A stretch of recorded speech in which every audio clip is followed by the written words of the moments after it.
అమ్ముకి red banana పెడదామా? Banana అంటే మనందరికీ గుర్తొచ్చేది ఎల్లో కలర్. కానీ మీ పిల్లలకి ఈ రెడ్ కలర్ బనానా పెట్టి చూడండి. మామూలు అరటిపండు కంటే ఇది కొంచెం కాస్ట్లీ, కానీ దీనివల్ల ఎన్నో హెల్త్ బెనిఫిట్స్ ఉన్నాయి. ఇందులో పొటాషియం అండ్ మెగ్నీషియం ఎక్కువగా ఉండడం వల్ల డైజెషన్ అనేది బాగా జరుగుతుంది. అండ్ రెడ్ బనానాలో నార్మల్ బనానాతో పోలిస్తే షుగర్ లెవెల్స్ అనేవి చాలా తక్కువగా ఉంటాయి. ఫైబర్ ఎక్కువగా ఉంటుంది. పిల్లలకి మాత్రమే కాదు, పెద్దవాళ్ళకి కూడా ఈ బనానా చాలా మంచిది. అమ్ముకి నేను రోజుకి ఒక్క బనానా అయినా ఖచ్చితంగా పెడతాను. అమ్ముకు కూడా చాలా ఇష్టం బనానా అంటే.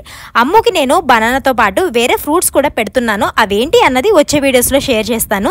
డేలో ఏ ఫ్రూట్ పెట్టినా సరే ఈవినింగ్ 4కి అలా పెడతాను. అలానే నేను ఏ ఫ్రూట్ అయినా ఇలా చేత్తో ప్యూరీలా చేసేస్తాను. మిక్సీలో అస్సలు వేయను. మీరు కూడా మీ పిల్లలకి ఇలా ఈజీగా పేస్ట్ అయిపోయే వాటిని మిక్సీలో అస్సలు వేయకండి. వీలైనంత వరకు ఇలా చేత్తో కానీ లేదా స్మాషర్తో కానీ పేస్ట్లా చేసి పెట్టేయండి. మీరే చూడండి అమ్ము ఎంత ఇష్టంగా తింటుందో. అమ్ము బనానా అనే కాదు, ఏ ఫుడ్ పెట్టినా కూడా చక్కగా తినేస్తుంది. అమ్మని మాత్రం అస్సలు విసిగించదు.